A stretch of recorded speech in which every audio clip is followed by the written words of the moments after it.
Hi అండి, welcome back to my channel Rishi shorts and vlogs. ఈరోజు శ్రీరామనవమి సందర్భంగా మా కమ్యూనిటీలో పూజలు పెట్టారండి. మాకు సెంట్రల్ పార్క్ ఉంటుంది. ఆ సెంట్రల్ పార్క్లోనే ప్రతి పండగ కానీ ఏ సెలబ్రేషన్స్ అయినా కానీ అక్కడ అరేంజ్ చేస్తారు.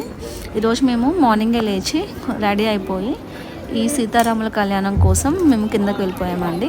ఆ సెంటర్ పార్క్లోకి వెళ్ళి ఆ శ్రీరాములి కళ్యాణం అంతా చూసేసుకున్న తర్వాతకి అక్కడ అన్నప్రసాదాలను కూడా అరేంజ్ చేశారు. సో పూజ అంతా అయిపోయాక సీతారాముల వారిని దర్శించుకొని అన్నప్రసాదాల కోసం వెళ్ళాము. ఇక్కడ అన్నప్రసాదాలు భోజనాలు ఒకటే స్టాల్లో కాకుండా 4-5 ప్లేసెస్లో పెట్టారు.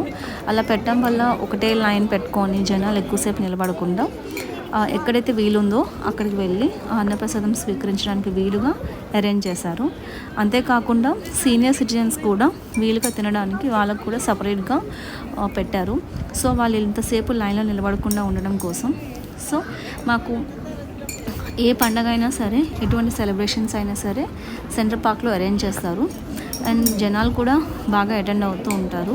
పూజలకు కానీ సెలబ్రేషన్స్ కానీ కమ్యూనిటీలో అందరూ బాగా గ్యాదర్ అవుతూ ఉంటారు. అన్ని ఫంక్షన్స్ కానీ అన్ని పూజలు కానీ చాలా బాగా సెలబ్రేట్ చేస్తూ ఉంటారు. ఇక్కడ చూస్తున్నారు కదా, వేరే వేరే ప్లేసెస్లో అన్నప్రసాదం అనేది అరేంజ్ చేశారనమాట. ఇక్కడ మీకు చూపిస్తున్నది ఇప్పుడు మా సెంట్రల్ పార్క్లో అరేంజ్ చేసిన సీతారాముల వారి మండపం అండి. ఇలా వెళ్తున్నప్పుడు కొంచెం ముందుకు వెళ్ళినప్పుడు ఇదంతా మా సెంట్రల్ పార్క్ అండి.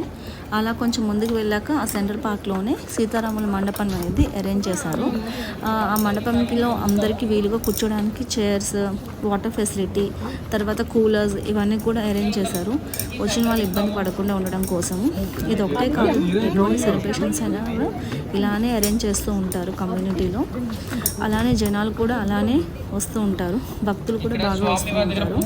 ఈ అరేంజ్మెంట్స్కి వాటికి మా కమ్యూనిటీ వాళ్ళు చాలా ఎఫర్ట్స్ పెడుతూ ఉంటారు. ఇప్పుడు మీరు చూసింది కూడా అదేనండి.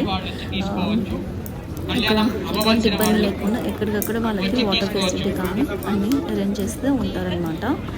సో మీకు చూపిస్తున్నాను కదా, ఇక్కడే మాకు ఫెస్టివల్స్ కానీ ఫంక్షన్స్ కానీ ఎక్కువ జరుగుతూ ఉంటాయి. న్యూ ఇయర్ సెలబ్రేషన్స్ అయినా ఉండొచ్చు, వినాయక చవితి ఫంక్షన్స్ అయినా ఉండొచ్చు, అన్ని కమ్యూనిటీకి సంబంధించిన ఎటువంటి ఫెస్టివల్స్ అయినా కూడా గ్రాండ్గా చేస్తూ ఉంటారు. వీళ్ళ అరేంజ్మెంట్స్ కూడా చాలా బాగా చేస్తారు. ఇదంతా కూడా పార్క్ అండి. పైన కింద మొత్తం అంతా పార్క్స్ ఉంటాయి. ఇక్కడ చూస్తున్నారు కదా, అందరికీ చైర్స్ అరేంజ్ చేస్తారు. భక్తులకి కూడా వచ్చి కళ్యాణాన్ని చూస్తూ ఉంటారనమాట. కళ్యాణం తర్వాతకి వెళ్ళి అన్నప్రసాదాలు కూడా తీసుకున్నారు. అన్నప్రసాదాలు కూడా చాలా బాగున్నాయండి. వీళ్ళ అరేంజ్మెంట్స్ కూడా అన్నీ చాలా బాగున్నాయి. మండపం అండి. ఇలా అంతా కొంచెం ముందుకు వెళ్తుంటే మా బ్లాగ్స్ వచ్చేస్తాయి. ఈ కరెక్ట్గా పార్క్ సెంట్రల్ పార్క్ అనేది 2 వింగ్స్కి మధ్యలో ఉంటుందండి.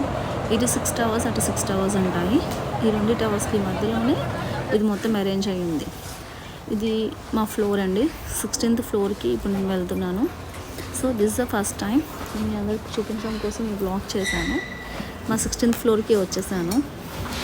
And thank you for watching అండి. మీకు నచ్చితే లైక్ చేయండి, షేర్ చేయండి, సబ్స్క్రైబ్ చేయండి. See you on next video. Bye friends. Thank you for watching. Bye bye.